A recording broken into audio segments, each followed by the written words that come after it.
When funny face issue started, I was hoping that people will not get in the middle of it. Like, it should be a funny face issue, he resolves it, and then we see it unfold. But one thing I had seen as soon as the thing dropped was comedian DKB. He did a video, said he was going to call the other comedians so that they check up on funny face because that kind of thing, showing brotherly love. And then later I saw a video of her saying that he's reached out to Funny Face's manager, and they wanted to take funds from people because they were supposed to, funds to support Funny Face because of this thing that has happened. Obviously, the victims that were had been involved in the accident, of course, they will need some financial support and all of that. But the manager said it wasn't time yet, so he was letting people know that those who wanted to support to hold on when it was time.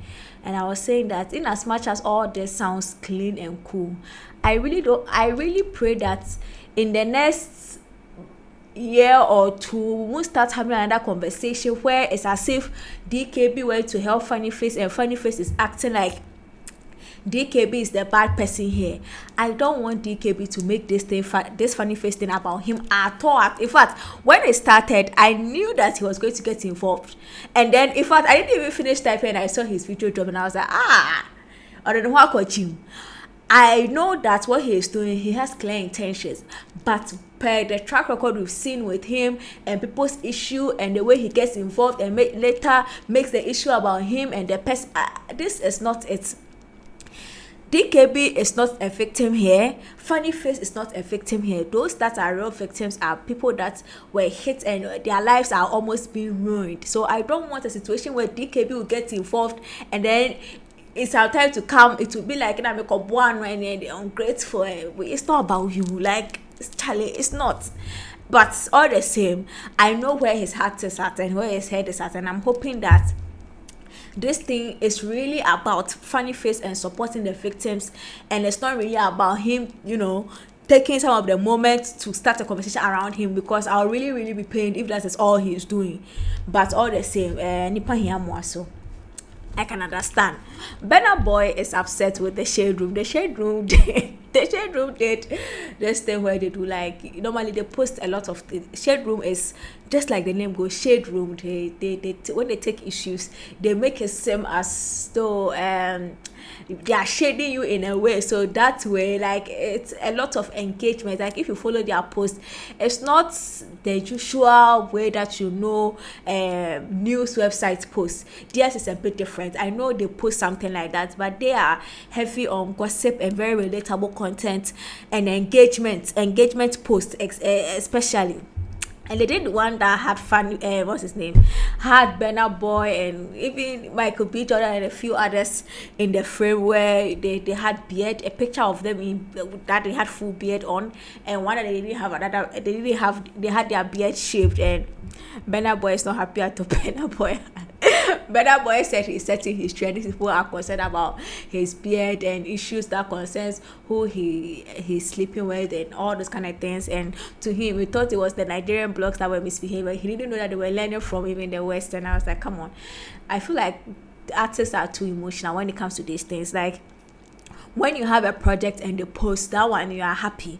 But when they are doing something, engagement post, things that they do, as it's not like you're even disrespecting you, things that they do so that it keeps their page vibrant, so that when you tell them to post your project and they post, you can get traction about your project. You are upset. And besides, it's not just Burna Boy they posted, it was a whole lot of what we call celebrities, and it's not as if they fabricated anything. It was your own picture, a picture of you in beard, without beard. It looks like Burna Boy was not happy with the way he looked without beard, and the comment section did not spare Burna Boy. I think that is why he's quite upset. The comment section, they were not favorable, but I feel like it's all part of the game. And if you want international recognition, these are common posts that you see online, especially with this kind of blog sites and this kind of outlets. They do a lot of engagement posts, but I don't know why Burna Boy has taken this one very personal. He really doesn't like the look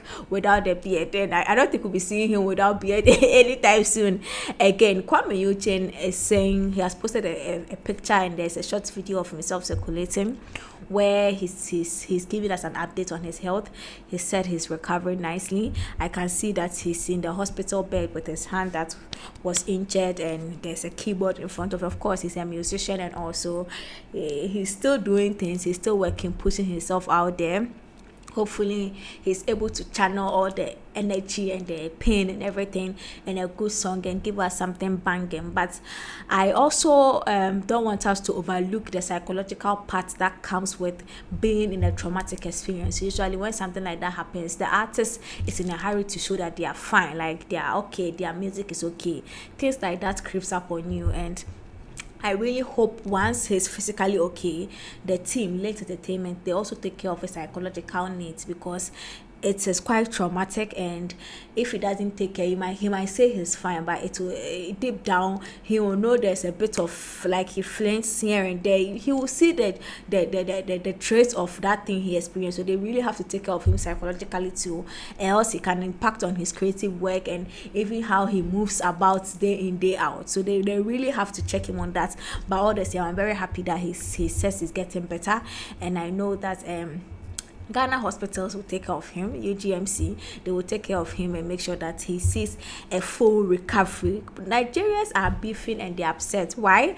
Because Bobrisky, who is a transgender woman, has won an award where she I don't know what to say, has been awarded the most dressed female at an event, and Nigerians are peeved that why would you give this shim the most dressed female. And first of all, I really have a lot to say about it, but I think my first take is that listen, the organizers that gave him the award, they did it because, of course, it has started conversation clouds. Every event organizer wants a post-event conversation running about him, and if this is what will give them the conversation, I think it's really they really nailed it, because the conversation is ongoing.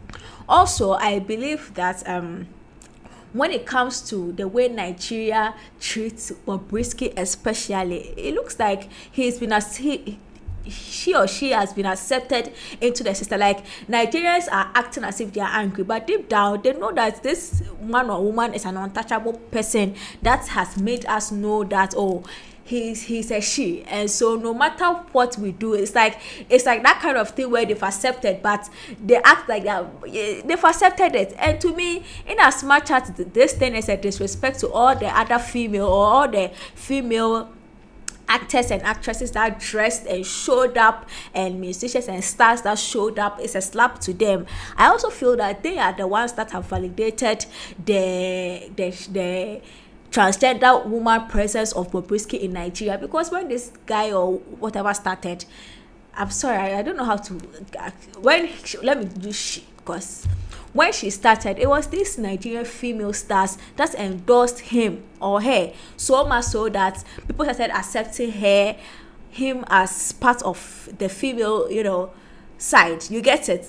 We have Tonto Dike, so many people, they endorsed it. So now if you've endorsed her that she is part of our gender, and now she's competing in the same category with you, why is that now up for a conversation? I thought we were okay with that.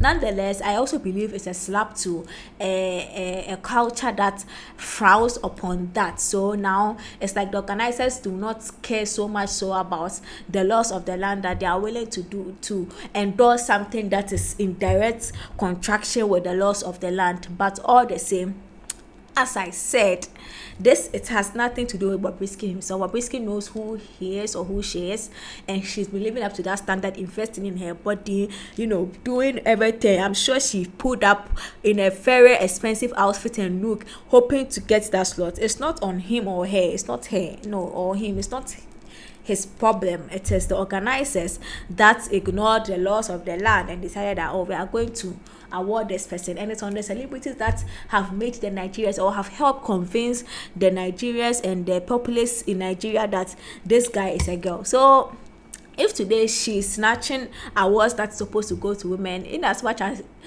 Charlie, it looks like the women for step up, we have to step up. In as much as it is a big slap to the women, I feel like they also deserve it. They opened the way, and now we are here. So they shouldn't Charlie, it's crazy. I've seen the conversation. I've been laughing the whole time. Like, hey, Ghana, hey, like, Nigeria and Ghana, we are like brothers. Now, finally, Champion Rolly has been on Hits FM, and he's saying that he and Afronita never dated. And I'm saying, hey, I sat on this channel and I said that these TikTokers, these young people on social media, you pay drama, and most of you were angry under my post, and I was laughing. See, according to him, according to Rolly, they've never dated, and they were close friends, and then it was social media now that started that rumor, and so they played along. And I'm saying that when I say young people, I'm not saying Afronita and Champion Rolly, but when I say young people like a drama, you don't understand. See the way we have, if it's true that they were never in a relationship, see how they've been able to sell their brands on this relationship in a drama thing. Young people mupe drama mudo. Hey, God. But all the same, I don't believe it. I really don't believe it. I feel like at this point they will say anything, but I don't believe it. I feel like they are no longer together. But as to whether they were never dating, and if it is true that they were never dating, then it goes to also confirm a certain suspicion I've heard about that camp, and that we'll talk about that later. But this is still with the talkative. Do subscribe to the channel, press the bell icon, and if there's anything you have to do it now. Hustle,